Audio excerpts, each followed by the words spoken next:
কিছুদিন আগে আমি আমার এক বন্ধুর বাড়ি গেছিলাম। বন্ধুর বাড়িতে বন্ধু আর তার মা একা ছিল। বন্ধু আমাকে তার মায়ের সাথে এক রেখে তার প্রেমিকার সাথে দেখা করতে গেছিল। তখন ঘরে আমি আর আমার বন্ধুর মা অ্যান্টি একা ছিলাম। হঠাৎ করে অ্যান্টি তার ঘরে আমাকে ডাকল। আমি আমার বন্ধুর ঘর থেকে অ্যান্টি ঘরে গিয়ে অবাক হয়ে গেলাম। কারণ সেই সময় তার আচরণটা একটু অন্য রকম ছিল। তিনি আমাকে তার কাছে যেতে বললেন। আমি কাছে যেতেই আমাকে বলল। আমি তার কাছে যেতেই সে আমাকে বলল, এখন তো তোর বন্ধু নেই, তোর বন্ধু এখন তার প্রেমিকার সাথে দেখা করতে, আমার দুজন আছি, কি করে সময় কাটানো যায়? তার কথা শুনিয়ে আমি অনেক অবাক হলাম। তার কথা শুনে আমার মনে নানা প্রশ্ন ঘুরতে শুরু করল। অ্যান্টি নিজেই আমাকে প্রস্তাব দিচ্ছিল আমি নিজে থেকে, তাই আমি নিজে থেকে কিভাবে না বলতে পারি। তাই আমি অ্যান্টি আর পাশে গিয়ে বসলাম আর বললাম, বন্ধুরা, আজকের আবার একটা নতুন গল্প নিয়ে চলে এসেছি। গল্পটা অনেক স্পেশাল, তার কেউ মিস করো না। আর হ্যাঁ, গল্পগুলো ভাল লাগলে অবশ্যই ভিডিওটা অবশ্যই লাইক করব আর চ্যানেলটা অবশ্যই সাবস্ক্রাইব করবেন। আমার নাম নীলু। আমি কিছুদিন আগেই আমি স্কুল শেষ করে কলেজে ভর্তি হয়েছি। সেখানেই আমার সাথে রাহুলের প্রথম আলাপ হয়। কলেজে ভর্তির প্রথম দিনেই রাহুলের সাথে আমার আলাপ হয়। আলাপ হওয়ার কিছু দিন এর মধ্যেই আমাদের বন্ধুত্ব অনেক গভীর হয়ে যায়। রাহুল খুব চনমনে স্বভাবের ছিল আর আমি ছিলাম তার বিপরীত শান্তি স্বভাবের। কলেজে রাহুলের মতো ছেলের সাথে আলাপ হয় আমার একটু সুবিধা হয়েছিল। কারণ আমি তাড়াতাড়ি খুব একটা কারোর সাথে মিশতে পারতাম না সহজে। খুব অল্প সময়ে এর মধ্যে বন্ধুত্ব হয়ে যাওয়াটা আমার কাছে হাফ ছেড়ে বাঁচার মতোই ছিল। না হলে হয়তো কলেজে আমাকে একা থাকতে হতো। কলেজে চলাকালীন আমাদের বন্ধুত্ব অনেক গভীর হয়ে গেল। এমনভাবে প্রায় ৩ মাস কাটার পর একদিন ছিল রাহুলের জন্মদিন। এর দিন রাহুল আমাকে বলল, আজ বিকেলে তোকে আমাদের বাড়ি যেতে হবে গু। আমি কারণ জিজ্ঞাসা করাতে সে কিছু বলল না। বিকেলে তার সাথে বাড়ি গিয়ে বুঝলাম তার জন্মদিন আজ। আমি তাদের বাড়িতে ঢুকতে দেখিলাম একটা মেয়ে আমাদের দরজা খুলে দিল। আমি অবাক হয়ে রাহুলকে জিজ্ঞাসা করলাম, তুই যে বলি তুই আর তোর মা থাকিস বাড়িতে, তাহলে এই মেয়েটা কে? তোর কি বোন আছে গু? এটা শোনার পর মেয়েটা হেসে উঠল। আর রাহুল আমার কাঁধে হাত রেখে বলল, বন্ধু, এটা আমার বোন না, এটা আমার মা গু। এটা পৃথিবীর সেরা মা। সেটা তুই ভাবছিস, সেটা অনেকেই ভাবে। আমার যখন বাইরে যাই তখন কেউ বিশ্বাস করতেই চায় না যে এটা আমার মা। আমার মা এত ইয়ং দেখায় কারণ আমার মা রোজ জিম করে সকালে। প্রতিদিন সকালে উঠে মা আগে জিম করে তারপর সব কাজ করে।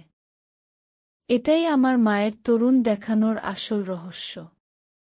তার মা নিজের প্রশংসা শুনে রাহুলকে বলল, ওরে, তুই কি এখনই দাঁড়িয়ে গল্প করবি নাকি বন্ধুকে নিয়ে উপরে যাবি? এটা বলার পর রাহুল আমাকে উপরে নিয়ে গেল। কিছুক্ষণ পর দেখি অ্যান্টি খাওয়া নিয়ে হাজির। বিরিয়ানি, মাংস, পনির, মিষ্টি আর কত কি। আর অ্যান্টির হাতে খাওয়াতগুলো সত্যি অনেক সুস্বাদু ছিল। তাই আমিও অন্ডির প্রশংসা করে পেট পুরে খেতে লাগলাম। রাহুল আমার পাশে বসেছিল। এমন সময় তার ফোন এলো। বুঝলাম তার পাড়ার বন্ধুরা ফোন করেছে। রাহুল আমাকে বলল, তুই খেতে থাক, আমি কয়েক কেটেই ফিরে আসছি গু। রাহুল চলে যাওয়ার অ্যান্টি আমার পাশে বসে পড়ল। আমাকে আরও বিরিয়ানি তুলে দিল খাওয়ার জন্য। আমি অ্যান্টিকে বললাম, আমি এত খেয়ে পারব না অ্যান্টি গু। অ্যান্টি বলল, ঈসব পারবে, তুমি প্রথম আমাদের বাড়িয়ে এসেছ, ভালো করে আপ্যায়ন না করে ছাড়ব না গি। আমি লক্ষ্য করলাম অ্যান্টি আমার দিকে তাকিয়ে মাঝে মাঝে মুচকি হাসছে। খাওয়া শেষ করে আমি অ্যান্টিকে ঘর গোছাতে সাহায্য করছিলাম। এবার দেখলাম অ্যান্টি আমার খুব প্রশংসা করতে শুরু করল। সে বলল, রাহুলের মুখে তোমার অনেক কথা শুনতাম, আজ তোমাকে দেখলাম, তুমি খুব ভালো আর নরম স্বভাবের ছেলে, তোমার মতো একটা ছেলের বন্ধু হতে পেরে রাহুল অনেক ভাগ্যবান। তুমি রাহুলের সাথে বন্ধুত্ব রেখো, ও তোমার সাথে থাকলে জীবনে অনেক ভালো করবে। এই সব শুনে আমি হেসে ফেললাম। তারপর অ্যান্টি আমার ফ্যামিলি কথা জিজ্ঞাসা করল, আমি কোথায় থাকি, কে কে আছে বাড়িতে, এই সব। ঠিক এমন সময় রাহুল চলে এলো। এসে সে বলল, বুঝলি নীলু, মা তোকে খুব পছন্দ করে, মা আমার কোনো বন্ধুদের সাথে এত কথা তো দূরের কথা, বাড়িতেও আসতে দেয় না। রাহুল এই সব বলার মধ্যেই আমি সময়টা দেখলাম। আর রাহুলকে বললাম, কি ভাই, এবার চল আমাকে আমার মেষ ছেড়ে দে গি। এই বলে অ্যান্টি আমাকে বিদায় আলিঙ্গন করে আবার আসতে বলে। কিছু আমার কোনো জানি না মনে হচ্ছিল, সে আলিঙ্গন কেমন একটা আলাদা আভাস ছিল। পরের দিন কলেজে এসে রাহুল বলল, নীলু, খিমা তোর প্রশংসায় পঞ্চমুখ, আমাকে সারাক্ষণ তোর দেখে শিখতে বলে গু। আমি বললাম, তুইও আমার সাথে থাকতে থাকতে আমার মতো হয়ে যাবি গু। দিন দিন আমাদের বন্ধুত্ব অনেক দারুণ হচ্ছিল। একদিন কিছু বলল, কি ভাই নীলু, আমাকে একটা হেল্প করবি, মাকে নিয়ে একটু মার্কেটে যাবি, মায়ের কিছু কেনার আছে, সে যেতে পারবে না কারণ কলেজ তার একজন বান্ধবী হয়েছে নতুন, সে তাকে নিয়ে ডেটে যাবে। আমি বন্ধুত্বই সাথে এই কথাটা ফেলতে পারলাম না। সে আমাকে বলল বিকেল 6টার সময় তাদের বাড়ি চলে যেতে। আমি কলেজে শেষ করে তার বাড়ির উদ্দেশ্যে গেলাম। রাহুল আমাকে তার বাড়ির চাবি দিয়েছিল আর বলেছিল, কেউ না থাকলে বাড়িতে গিয়ে বসতে। আমি তাদের বাড়িতে গিয়ে ডোরবেল বাজালাম, দেখলাম কেউ দরজা খুলল না। আমি চাবি দিয়ে দরজা খুলে বাড়ির ভিতরে গেলাম। ভেতরে লিগে দেখলাম সব স্তব্ধ, কিছু কথা থেকে জলের শব্দ আসছে। আমি খুঁজতে খুঁজতে একটা বাথরুম থেকে জলের শব্দ পেলাম। আমি মনে ভাবলাম, কেউ যখন নেই তাহলে হয়তো জলের কোল খোলা আছে। আমি দরজা হাত দিয়ে ঠেকাতেই শরীরে শিহরণ খেলে গেল। দেখলাম অ্যান্টি ভিতরে পুরো জলে ভেজা আর চুল থেকে জল পড়ছে। আমি হতবাক হয়ে তার অপরূপ সৌন্দর্য দেখতে থাকলাম। নিমেষেই অ্যান্টি দরজাটা বন্ধ করে দিল। আমি বুঝলাম অ্যান্টি আমাকে দেখতে দরজা বন্ধ করে দিয়েছে। এরপর আমি লজ্জায় ঘরে গিয়ে বসলাম। কিছুক্ষণ অ্যান্টি এসে বলল, নীলু, তুমি এই সময় এখানে? আমি পুরো ব্যাপারটা তাকে বুঝিয়ে বলে ক্ষমা চাইলাম। এসব শুনে অ্যান্টি বলল, আমি একটুও কিছু মনে করিনি, তুমি বসো, আমি রেডি হয়ে আসছি গু। এই বলে বেরিয়ে গেল।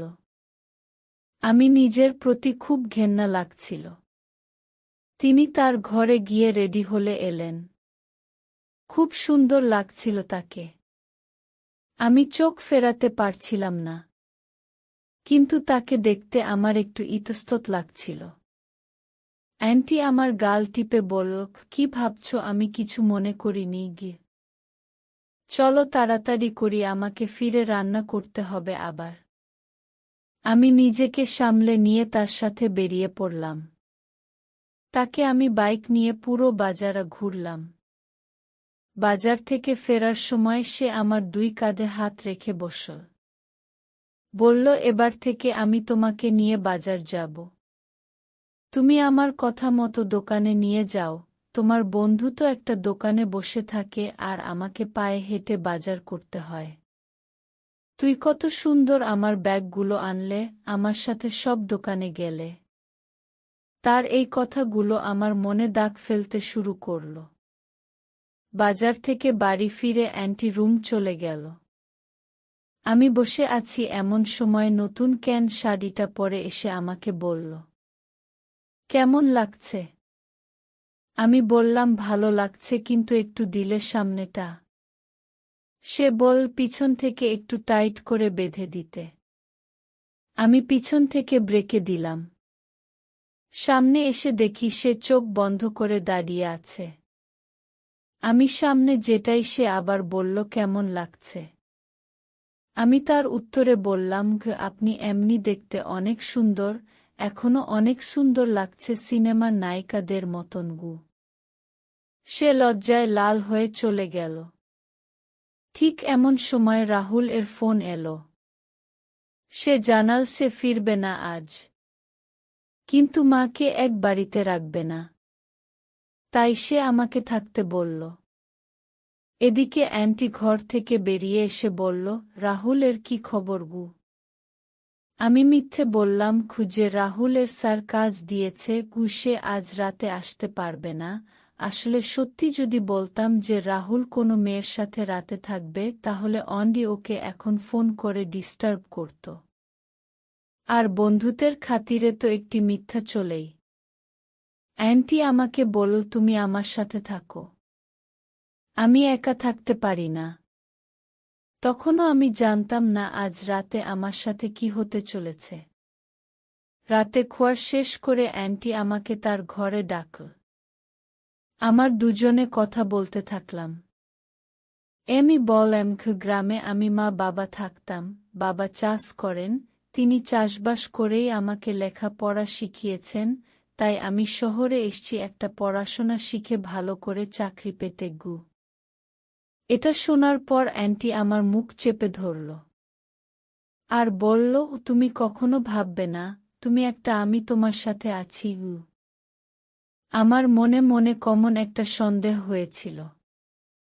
আমি কথা কাটাতে বললাম, আমাকে একটা শোয়ার জন্য পোশাক দিতে। অ্যান্টি আমাকে বলল, রাহুলের ঘরে আছে। আমি রাহুলের ঘরে চলে গেলাম। পোশাক চেঞ্জ করছি, হঠাৎ করে দরজায় খুলে অ্যান্টি ঢুকে পড়ে আমাকে স্পর্শ করল। আমি ভয় পেয়ে গেলাম, তাকে ধাক্কা দিয়ে দূরে সরিয়ে দিলাম। অ্যান্টি বুঝতে পারে যে ব্যাপারটা একটু বেশি বরাবর হয়েছে। সে চলে গেল। আমি ঘুম থেকে উঠে পরের দিন রাহুলের সাথে কলেজে চলে গেলাম। কিছুদিন কেটে গেল। একদিন আমার মেস বাড়িতে শর্ট সার্কিট এর জন্য বিদ্যুৎ চলে গেল। জানতে পারলাম এখন বিদ্যুৎ 2 দিন পরে আসবে।